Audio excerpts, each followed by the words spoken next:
Hi guys, Alex here with Inside. Today we're going to be talking about a new launch, a new branded residence in the Dubai Waterfront called Jumeirah Asora Bay.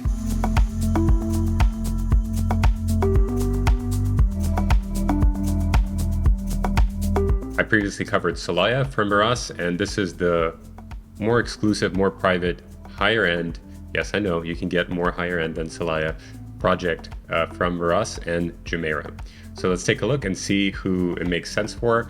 I'm gonna spoil it right now, it's not for rentals.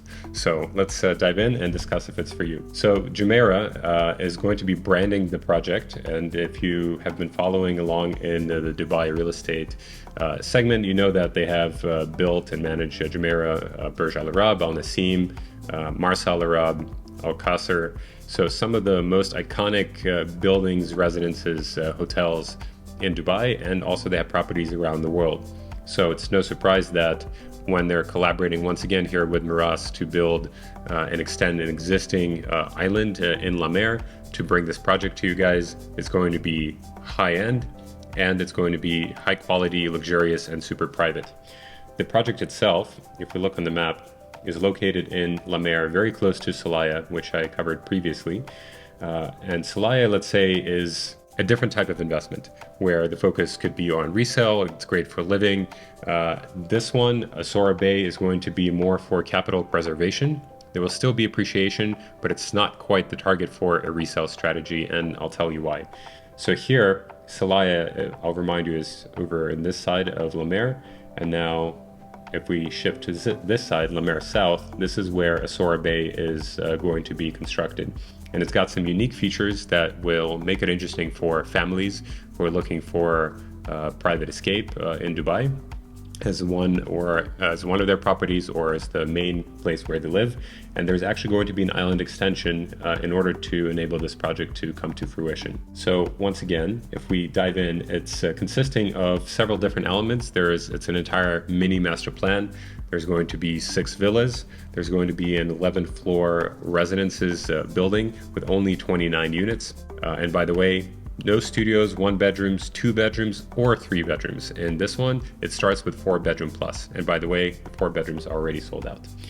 That's how much demand there is for properties like this. If we dive in, and I'll show you the master plan, we see that here, there is actually one of the unique features is they're going to be building a 25 to 30 meter hill.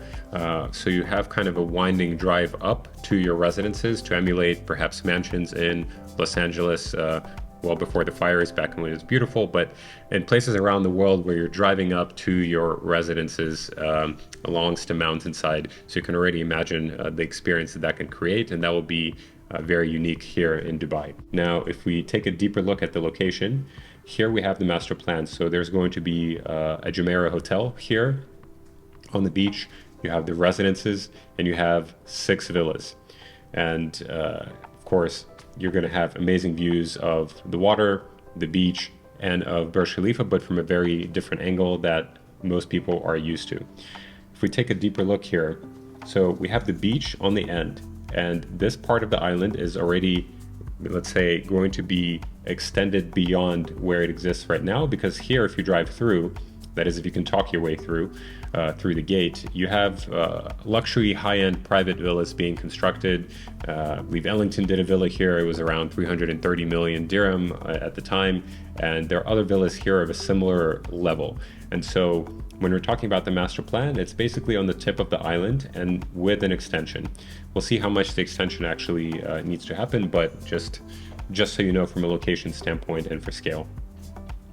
So here we're going to be having the hotel, villas, residences are going to be over here, and the villas for the residences are in the part of the island that's going to be extended, providing unique open view, and where you have Burj Khalifa basically from the backside of the villa and open sea view from the front. I'll show you the villa designs and renders so you can get a sense. And here, the residents, let's say the owners of the residences and the villas will be able to use the beach, which is part of the Jumeirah hotel. You'll have, as always, high-end restaurants, shopping in the hotel as always, and mingling with a very particular level of crowd who can afford to live and stay here, which is, by the way, at some level, a large part of the reason why people buy these residences is for the network for themselves, the network for their family, the kinds, of connections their children get to make when they're out and about here. And that's definitely part of the appeal. Here's this hill that I mentioned, with the drive up to the residences and to the hotel. And let's zero in on the residences. You have a pretty unique, let's say, I like the architecture. It reminds me a bit of the villas in Acres, which is one of the greenest master plan communities, also from Meraas. I like that they're bringing it here with kind of this natural wooden styling, lots of greenery, and here you have also ocean view. And the villas, as well as the residences, you'll have kind of your own unique oasis where you're far away from the crowds and the chaos of Dubai, with some luxury high-end amenities as can be expected, with marble floors and just beautiful designs and architecture throughout. Here's that winding road that I was referring to. Could be also Tuscany. So it's a way to shift the vibe here in Dubai. Let's take a look at, these are the kinds of views you can expect, for instance, from some of the 5-bedroom apartments where you're going to be looking over the water onto Burj Khalifa, another iconic building here in Dubai. You're going to have high-end restaurants. As always, you're going to have wellness facilities, as can be expected from anything branded by Jumeirah. So let's take a look at the prices and see which unit makes the most sense. So for the average price per square foot is around 8,000 here, which I know before some of you screamed that's high.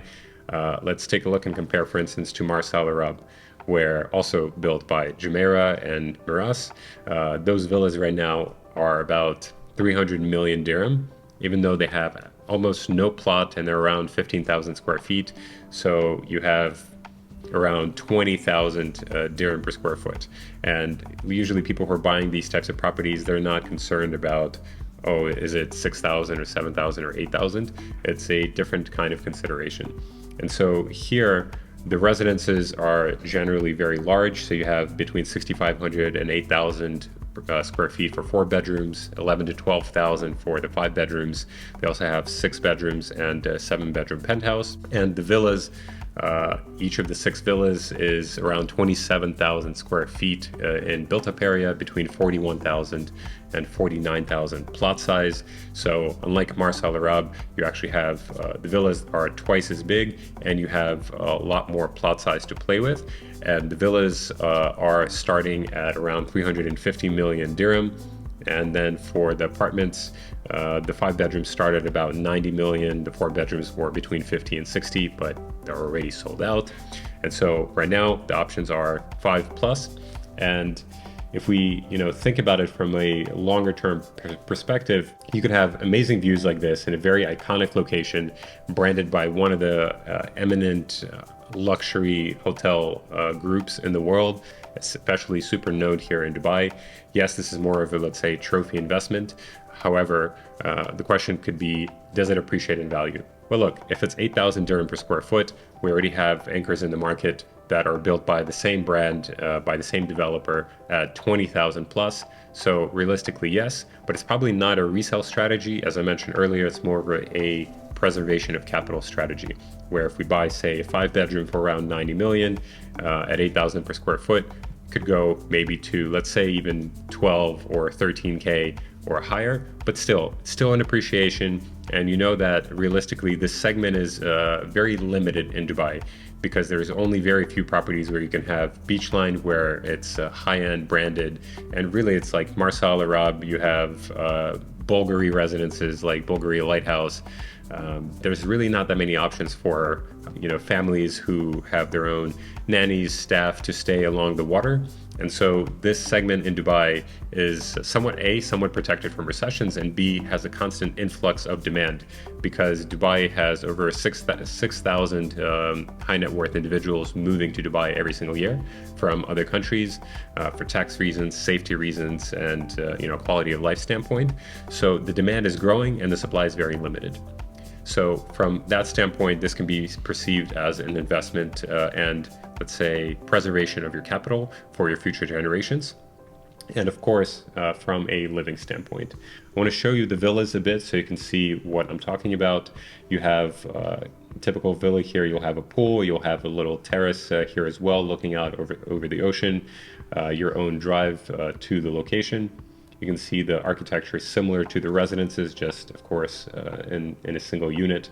And here, just so you have a sense, lots of different beautiful angles, high-end materials as can be expected.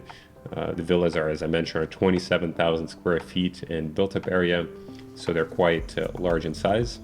And so all in, you have this interesting combination. I'll jump back to master plan. 29 residences, 6 villas, amongst a high-end hotel group that's going to be bringing their hotel there as well. Surrounded by the other villas here are in the range of 300 million, some of them. So you're surrounded by neighbors who have a similar level of affluence, wealth, and likely ambitions and goals in life, which can be a very good network for you to have for yourself and your family. Now, taking a step back, so just reiterating, a new launch from Meraas in co-creation with Jumeirah Asora Bay.